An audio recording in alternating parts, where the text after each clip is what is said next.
Hey everyone, Keenan Gray here from DyeStat.com, bringing you another edition of DyeStat Discussions. Big week in indoor track and field after the New Balance Indoor Grand Prix kicked off this February.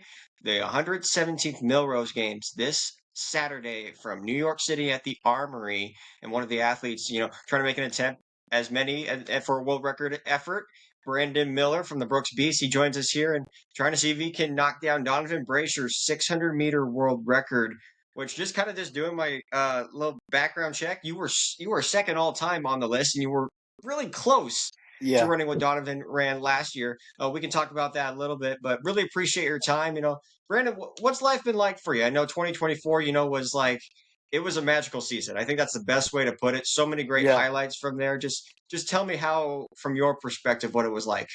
I was amazing. I was very blessed to be able to achieve all the success that I was able to achieve. I think it was a big risk going into the Olympic year, changing coaches, going in, it's not something that a lot of people do in that big of a year.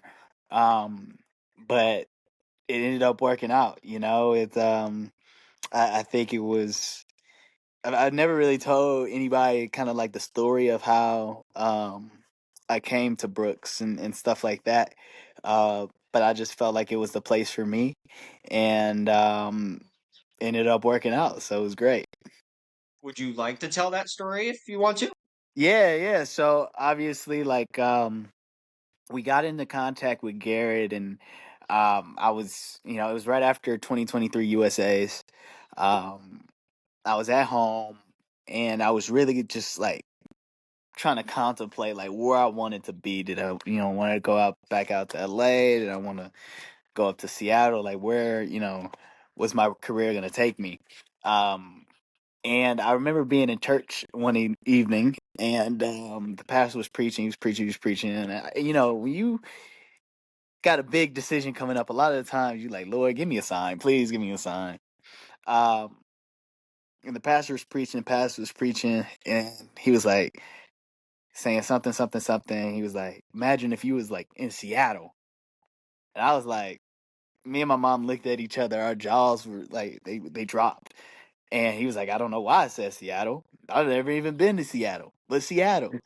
So for me, that was quite the confirmation that maybe Seattle was where I needed to be, and we got the deal done shortly after that, and the rest was history. So it's been amazing. Brooks has been nothing but good to me, and I'm excited to see where this partnership continues to go. Yeah. One of the things that I was looking at your Instagram, and I can see faith is a big part of your life. You just got you baptized recently. Yeah, How special was that for you to, kind of have something like that happen for you in your life? I was amazing, man. It was so special to me. I mean, my faith is my the biggest thing in my life. You know what I'm saying? It's the center of every single thing that I do. Um, and for me to, have that moment where, I was able to publicly profess my faith was an amazing moment for me. I was super happy. I was super stoked, and yeah, I'm just hoping to have my story inspire some others to go do the same. So Well, I'm glad you're making an impact not only, on the track, but also in the outside community, whether it's in your church or in this greater Seattle area. So it's awesome that you're able to do that. But 2024, as I said, an awesome season. I mean, you could list so many things that happened, but I mean, yeah, there was the world record in the DMR. yeah. You became an Olympian for the very first time. You got to go to Paris for that. And you Mhm. ran the second fastest 600-meter time all time indoor, which, to be honest, that might have not even been the best highlight of 2024, just because, because of that world record DMR, and you got to go to Paris. Yeah. What was your, for you, what was the highlight of 2024? That's a great question. I mean, in a year where there were so many highlights, it's hard to pick one. I think towing the line and doing battle at Olympic trials, and obviously PRing in that semifinal, and then coming back and making the team in the final was probably the biggest highlight of the year. I mean, you talk about achieving a dream that you set out to achieve since you were a kid, and to be able to finally realize that dream. Um, was amazing for me, So I think that was probably the biggest highlight. But like you said, it was just so many more too. I was able to PR in a 1500 by 10 seconds, and win a 1500-meter race.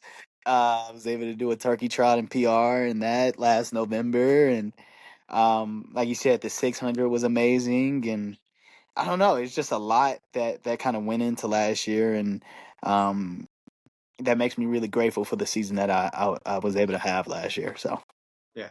You look back 2 years ago when you made the world team in Eugene, and that was that was your first time racing at the global stage. right. From what you see back then to now, what's the biggest difference you've seen yourself as an athlete? Right. I just think I'm a lot more composed on this stage at this point in my career, and um, I think I learned even a lot from the Olympics that's going to help me further into my career. Um, and it was a lot different. It was World Championships versus the Olympics, same competition but two kind of different stages, if you will. And the French really showed out as far as showing up and supporting their country on the track. So it was so many people there. So I think going forward, learning from Paris, what to do, what not to do, is really going to be beneficial for me going forward. You talk about making the change in 2024. It's a new year, new coach, new system, probably new teammates. When did you get to kind of get the sense of where you felt like you were going to accomplish a lot more kind of this second time around, if you want to put it that way? Yeah, honestly, I think I've always had that sense. You know what I'm saying? I think as an athlete, each and every year you go in with fresh, new goals, and I think the confidence was kind of always there. I just think the work met the confidence, and it kind of all came together last year, or started to come together, I should say. Um, Danny really did a good job of implementing me into the system, um, not putting too much on me too early, and just really allowing me to grow and develop within the system that he cultivated for me last year, which led to some great things on the track. So I'm really excited for this year and the years going forward, and I think we have some great stuff on the horizon. And one of the things that kind of, got started in 2024 was the 600, and another opportunity presents itself this weekend with attempt at a world record. Let's go back to that race in February of last year. You Yeah. run, I'll say it in terms of uh, clocks, because if I say 1 minute, 14 seconds, people will be like, what is that? 74 seconds, point oh three is number two all time on the World Athletics indoor list. Take me through that race and just being able to accomplish something like that, knowing that it's like, I think it's just your third race under Danny as your coach, and Yeah. things are still fresh then. Yeah, I think for me it was just going out there and competing and having fun. I knew I've always kind of been, a 600 has always been kind of a strong race for me, even going back to A&M. The world U20 record at the time, I'm not sure if it's still there or not. It was 115.4 my sophomore year. So I knew like it was in my wheelhouse. I think my biggest goal was to just break my PR, run up and, maybe go sub 115. Um, but I felt really good coming through 400, and I think for me it was just the extra strength that I was able to carry, uh, gain that fall really brought me through the third 200. So, looking forward at the record, it's a very aggressive record, but I think we got the guys in the race that can really go for the record. I think we could all really push each other, and I think the winner of that race is going to put down something pretty special. So, Yeah. I'm just looking at you kind of your progression in this event. I mean, you ran 115.94, which I can assume is what was your senior year at Texas A&M or sophomore that was year my at sophomore A&M. year in A&M. Yep. So your sophomore year at A&M. I mean, you practically almost shaved off 2 seconds from what you ran in 2022 from last year. Yeah. What's the difference? I mean, again, you talk about going to a different coach and trying a new system. And what was really the difference maker in kind of that big jump? Yeah, I honestly think I think it was being able to come back in 25, off of 48. I think that was the biggest thing, and I think it was the strength. I think I had the flat foot speed when I was at A&M and with Bobby, and I think those 3 years really helped me become the athlete that I am today. When you talk about in terms of year, like a 6 year to 8 year to 10 year plan. I think those years at A&M and at with Bobby were really important because it helped me with my flat speed. But when you kind of add the strength on top of that, I think it allowed me to carry that pace for another lap. And I think that was probably the biggest difference between running it at A&M versus coming back and running it last year. So I think it really helps. You know, you had a great season opener already this season, 145.60 at altitude. I mean, where do you think your kind of your fitness is at right now? It's just based off that result in New Mexico. it's hard to say. It's hard to say because obviously I believe that I'm really fit right now. I think I'm operating off a lot of strength right now. And I have my natural speed and stuff like that. But I think come indoor USA's we can put down something pretty fast and just building into that going into outdoors because at the end of the day, um, June, July, August, September is what really matters, and I think Danny is doing a good job of, letting the horses run a little bit at this time of year, but keeping the main thing, which is U.S. championships in August and World championships come September. So um, I think we're really fit right now. I think the biggest thing is just staying healthy and continue to stay consistent so we can um, go out there and go to war in August. I think I'm doing my math here correctly. I think that was your first indoor 800 since 2022. Yeah, I didn't even know that. Yeah, I'm it was. I'm just going based off of World Athletics, as No, their that's site is real. saying. That's Um, real. how crazy is that? I mean, that was your event for throughout, kind of your youth and in your like high school and your college days. I mean, it's kind of crazy to think you haven't ran that specialty in so many years.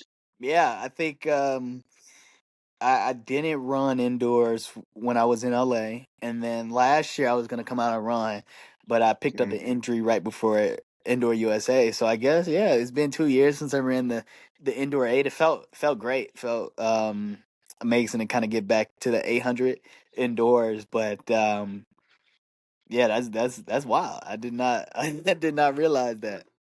Well, and especially, I mean, you open up with a 145.60, which I'm sure you watched New Balance yesterday and you Yeah, saw what Bryce was able to put together. So I think as of right now, you have the top time in the United States right now. No yeah. pressure by any means, but I gotta feel like no, like that's gotta feel good knowing that your fitness, like it's February right now, but your fitness is a really good spot right now. Don't you think?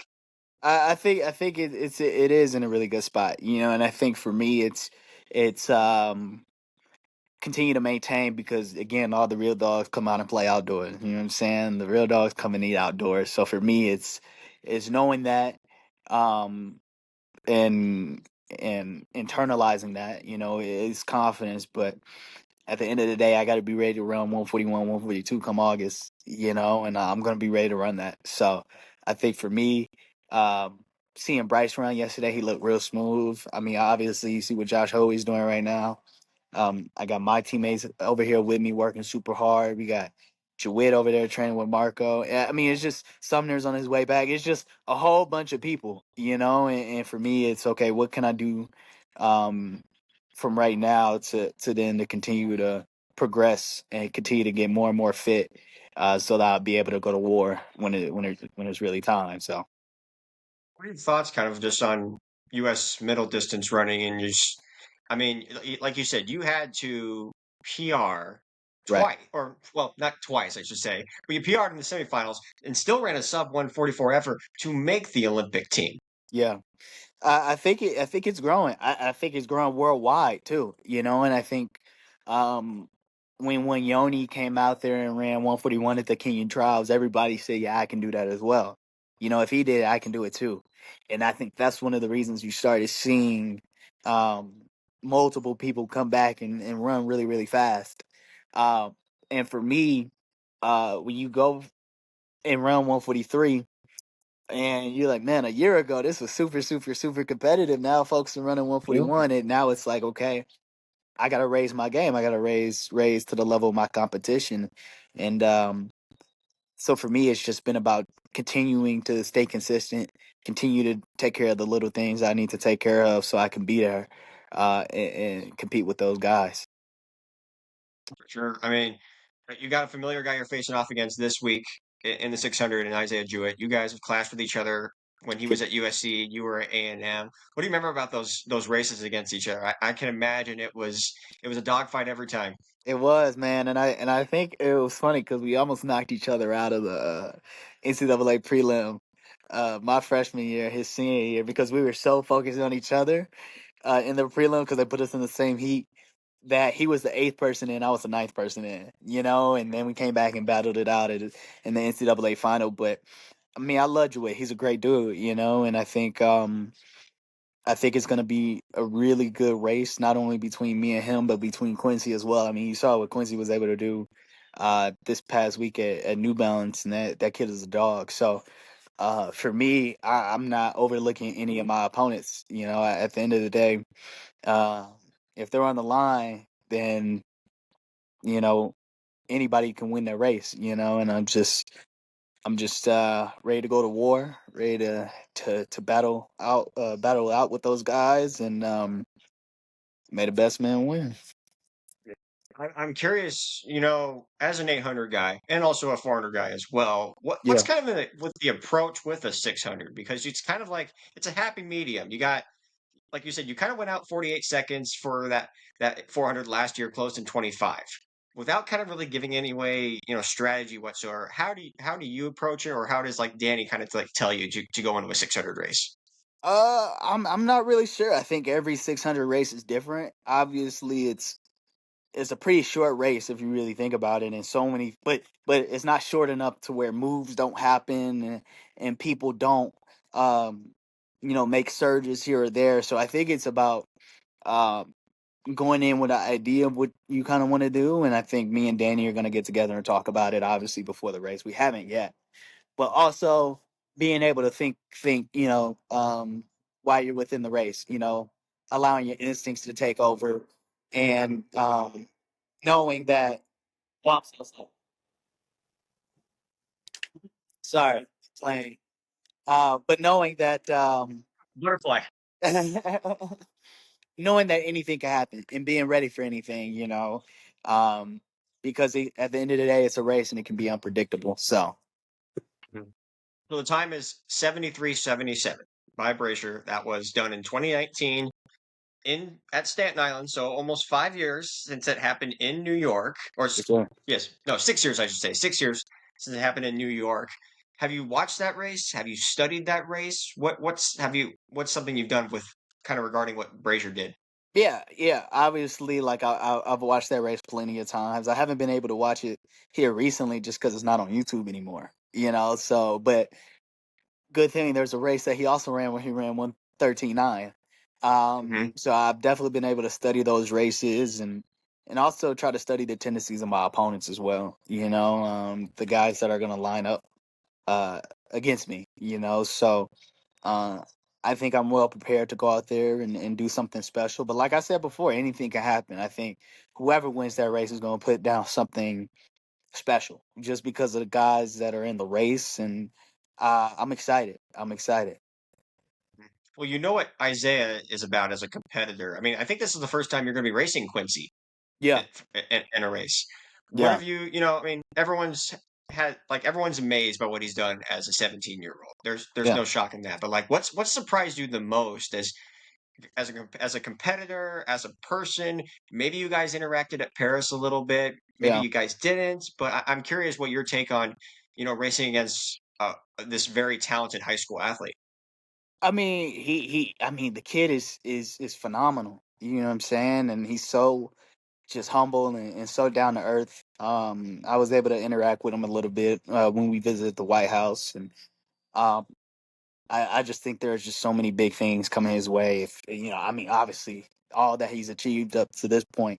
But I don't look at him as a high schooler. You know what I'm saying? It's a professional. He's a professional running high school. So that's how I'm approaching this race. I think when we get into these, oh, he's a high schooler, he's a high schooler. Um, you can start to overlook him in the race, and that's something I'm not planning on doing going into this weekend.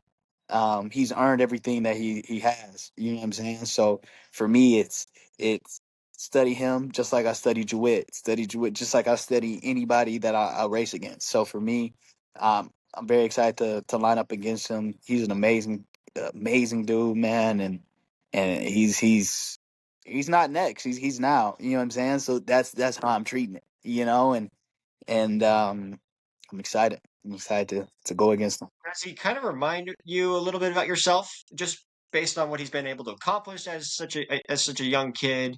I mean, again, this is still a kid, and when you were younger, I mean, you were setting all these youth world records, Yeah. these high school national records. I mean, do you see a little similarity between you two? Yeah, I think there's a little similarity, but man, like what he's been able to achieve, and I think it's a lot different, right? Because when I was growing up, I mean, granted, it's not that long ago, um, there what social media wasn't as big as it is today, and how he's able to handle, um, being in the limelight at such a young age is incredible. I think coming off like the 500, and there were so many people talking, and how he came out and got back up and ran a great race at New Balance kind of is like a testament to not only who he is as an athlete, but who he is as a person. And I also think that's a testament to the support system that he has around him.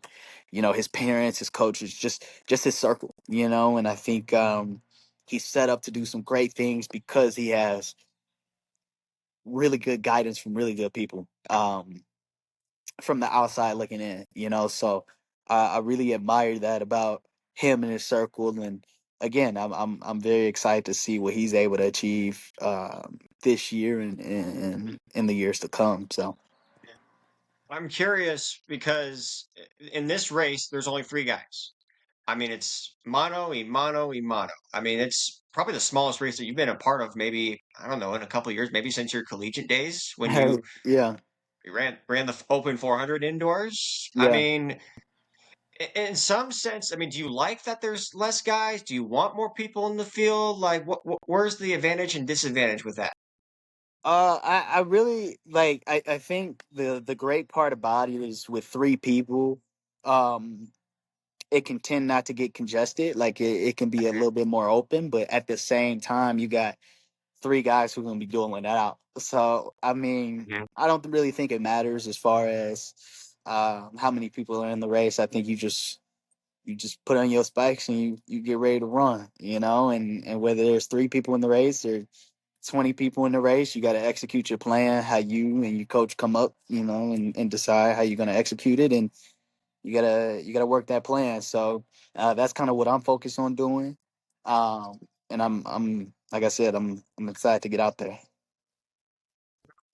This next question is a two-part question. One, Okay. have you raced at Millrose before? All right. No, I have Have you? never raced at Millrose before. Okay. And Uh, have you raced at the Armory? And if you have, when was the last time you ran at the Armory? I I got no's to both of your questions. I've never raced at the Armory. I've never raced at Millrose. I've always seen it on TV, and I think it's an electric environment. So for me, I'm really excited to see it for myself in person. Danny Mhm. said that it was a crazy environment. So, I mean, I've never been there, but I'm excited to get in there. I'm excited to be a man in the arena. So, Yeah. I mean, I know Millrose has been around for 117 times, but I mean, to get that invite, to have that honor, what does that mean for you? And you kind of just, building off these last 2 years, you're healthy, you're fit, you're running fast times. I mean, that's got to be a pretty good feeling for yourself.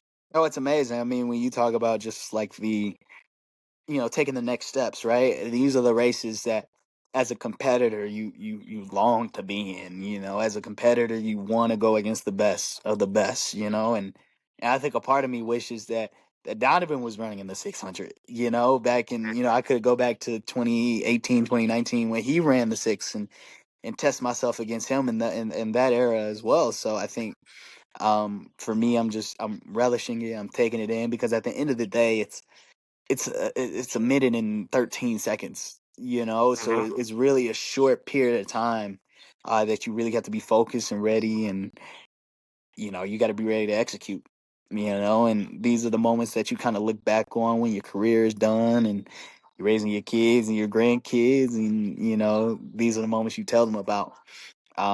So at the end of the day, I'm just gonna be grateful that I'm there, but it's also a business trip at the end of the day. So There's so many things probably to be excited about, especially since this will be your first time ever, which is it's hard to believe that I've been to the Armory before. You have, but not as a competitor. I just went as a media personality. But Yeah, what are you looking forward to the most? Just being in New York City. I mean, it's Super Bowl weekend as well. Like it's kind of like a little bit of an appetizer yeah, before the big game on Sunday. You yeah. got it sounds like it's gonna be sold out.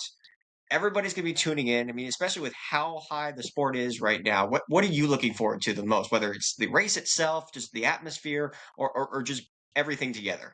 The atmosphere for sure. I think the atmosphere makes the races, and it can happen vice versa as well. I think fans really are so important to races, and I think there have been times where I've been in races where there hasn't been nearly anybody in the stands versus when there have been thousands and thousands and thousands of people in the stands, and I can tell you, it makes you ready. It's a different feeling. So the atmosphere, and just again, just going out there and competing. That's what I'm here to do. I think the Lord made me for moments like this, and I'm ready to go out there and give it my best shot. Win, lose, or draw, I'm gonna give it my best. So And Millrose has been pretty good to the Brooks Beast. I mean, we saw what Josh did last year in the indoor 2 mile, and then of course that just led to a big outdoor season for you all. yeah. What do you remember if you got a chance to watch Josh's race last year? Just what did you think of it, and just being able to accomplish something like that, but also do it in such a front of a packed house on NBC as well. Big time players make big time players in big time games, and that's exactly what Josh did last year. He rose to the occasion. He knew he was in shape, and he called a shot. I remember last year he called a shot months in advance. So he kind of gave himself something to work for, and I think for him, whether or not he was able to break the record or not, people watched. And that's what we need in this sport. Um, and I think seeing Josh do what he did gave others the confidence to go out there and run fast themselves. And I think when you talk about the team, like the Brooks Beasts, we're all so close knit. We're like a family. So when one person does well, it inspires somebody else to go do well. And at some point, you're all just feeding off of each other. So that's the environment we're trying to cultivate. That's the environment that we're actively cultivating right now, and I think I want to do my part. To make this team the best in the world, and I know my teammates will do their part as well. So Well, and you've been part of so many different atmospheres, whether it was at Hayward or Paris. This is just going to be another one, but there's a lot more on the line with regards if you break a world record, you get some money involved with it as well. $25,000 bonus. I yeah, mean, that's especially with athletes, talking about we don't make as much, we're not getting as much. I mean, to be able to add on $25,000, like that's got to be pretty nice. yeah. I mean, of course, anytime you come out there make a little bit of extra change, that's nice. But for me, it ain't even about the money. It's about going out there. I think you run for something bigger than money. And I'm running for something bigger than 25K, and I think that's to prove to myself, right? To actually not even to prove to myself, because I already believe that I belong there with the best in the world. It's to kind of show others that I do. And I think this is a race where it's a statement race. And I think again, no matter what happens out there, I'm gonna be ready to run, and I'm gonna go out there. I'm gonna give it my best shot, and if we swing and we miss, then obviously we go back to the drawing board and we come back even stronger. And if we hit it out the park, we celebrate, and then we go back to the drawing board and come back even stronger. Because all of this is really a build up to August. That's when I want to be ready. That's when I'm gonna be ready to go, and I'm just sitting here. I'm just waiting. I'm waiting on the moment, because when Yeah. the moment comes, I'm a rise to the occasion. And what is that statement? Because I got to imagine, guys like Wyoni, Sidaji from Algeria, and Arop, they're kind of looking at you like, well, this guy made the semifinals and didn't even get out of it. How can we see Brandon Miller as a threat here in Yeah, 2025?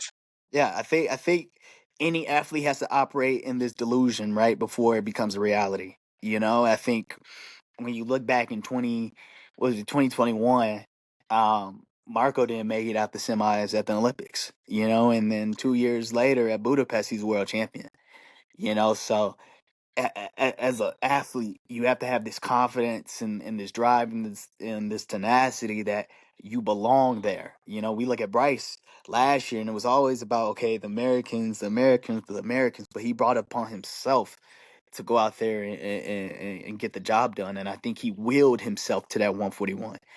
So for me, it's I belong there. I believe I can be in the mix and winning medals and winning golds and all of that. But all of that starts in the mind before it comes out, on the track. So I've just made up my mind, that I want to be out there, and that's how I'm working this year. So Yeah, and I get a sense that the time is coming for you, especially just kind of the progression that we've seen. Not only from Josh, but also like Henry Wynn is starting to run some really good 1500 times. Isaiah's is figuring things out in the 800 as well. I mean, like between you two are probably the best duo in the country when it comes to 800-meter runners. So moving forward in the 2025, when you leave this race, like where do you see yourself moving forward and putting yourself in the conversation, to try to win a US indoor title, to try to win a US outdoor title, to be on a world championship team and try to go for a medal in Tokyo? Like, what do you think you need to do moving forward after this race? well, I think I have everything around me in order to achieve that. Like one thing that I learned from the Olympics last year is that it truly takes a village, to be successful. And the village that I have around me is a village that will not settle for mediocrity. I truthfully believe that we have the best men's team in the world. I think the talent that we have, and I think if you know when you look at the numbers, I think we're there, and I think we have the best 800-meter training group in the world, with me, Zay Kidder, John Rivera, Kyle Langford. We got Josh, we got Henry, got Waleed. We just got so many really, really, really good guys, and I think not many places in the world can you truthfully have. I think we have one, two, three, four, five, 6 to 7 guys that can run 144 or faster. And I think that shows the depth of this team. And I think when you go against each other in practice, you hold each other accountable. Iron sharpens iron just as one man sharpens another. That's Bible right there. So I'm really excited, and I think we just keep working together. And I think we, as a collective whole, we have some really, really, really big things coming up. Excited to see what happens this weekend, and of course the rest of this indoor and outdoor season. But one question I want to ask you before we take off here: Julian Alfred's kind of stepping up in some distance. Coach Flo's pushing her a little bit. Could we see you running some miles in 1500s this indoor outdoor season, or is that something you're kind of like, yeah, I don't really want to do that? I definitely want to, man. I was able to run 340 last year, in the 15. I think if I would have ran another one, I think I would have been somewhere in the 330s. Um, so I think just I think that's in the wheelhouse. I really do. I think coming into the year, me and Danny plan on doing that. So I think indoors is kind of hard just because it's so short. But outdoors with the extra time, another month to prepare for USA's, I think that's in the cards, and I think we could definitely see a couple more 15s this year. That would be awesome to Also a see, and mile. just I ran 340, which is like 350. What is that? Like 357, 358 ish in the mile, something like that. I mean, here's the thing: as a middle distance guy, you got to at one point in your career, it's like I got to run I sub gotta four. run sub I, 4. I have to. I I have to. just, you know what? Sign up for a race at the Dempsey Indoor because that seems to be the place to run really fast mile times. And Man. I know probably World Athletics won't count it because it's not a short track, but you can still count it yourself. I sure can. I need to get in the miles so I can say I broke 4. We gotta have that this year. So So, well, Danny, better make sure to contact Marisa and Andy Powell about that, so that they can get you into the mile race. But Brandon, really appreciate your time, man. Again, anybody that wants to tune into the Millrose Games this Saturday on NBC, live coverage begins at 4 p.m. Eastern time, with the Toyota Men's 600 slated to go at 5:04 p.m. Eastern time. Brandon, really appreciate your time. Good luck this Saturday. Thank you. I appreciate you.